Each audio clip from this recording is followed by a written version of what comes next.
L'accueil de la Coupe du Monde attire une exposition massive à un pays autant en termes de tourisme, de commerce extérieur, d'emploi et de potentiel de nouveaux développements.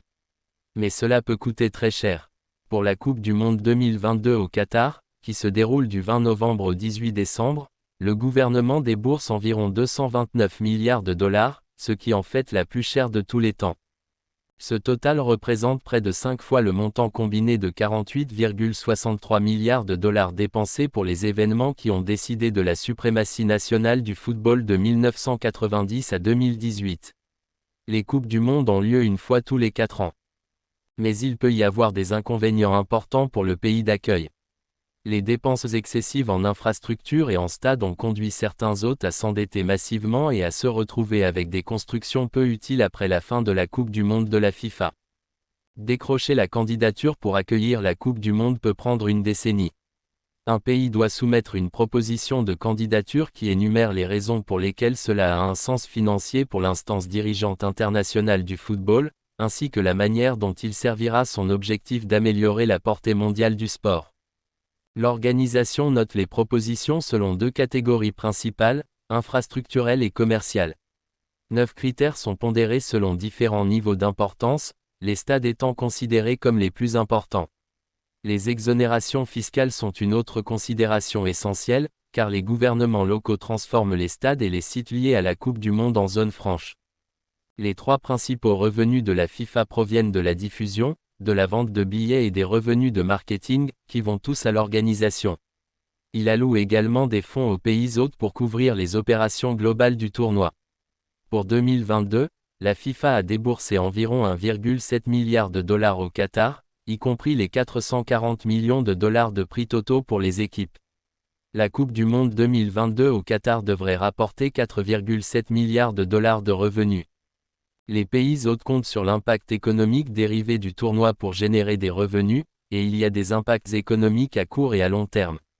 Une augmentation du tourisme, des séjours à l'hôtel, la création d'emplois et des dépenses supérieures à la moyenne dans les restaurants et les entreprises locales sont des exemples d'indicateurs économiques à court terme.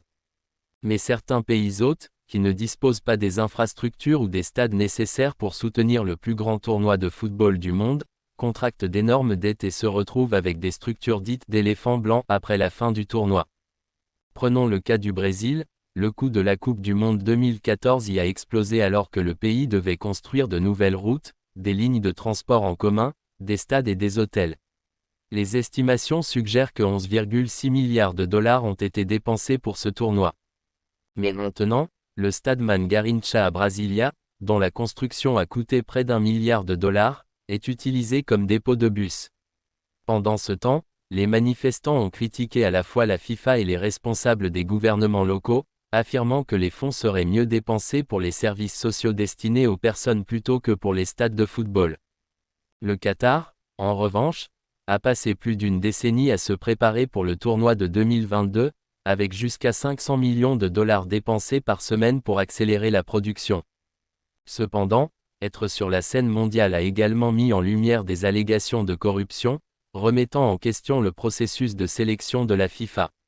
En 2015, 41 responsables de la FIFA ont été inculpés de pots-de-vin, de racket, de fraude électronique et de corruption pour blanchiment d'argent.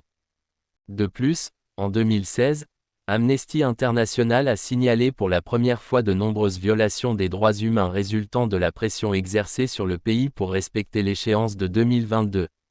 1,7 million de travailleurs migrants représentent 90% de la main-d'œuvre totale au Qatar, et la quasi-totalité d'entre eux étaient sous-payés et soumis à des conditions de vie et de travail inférieures à la moyenne.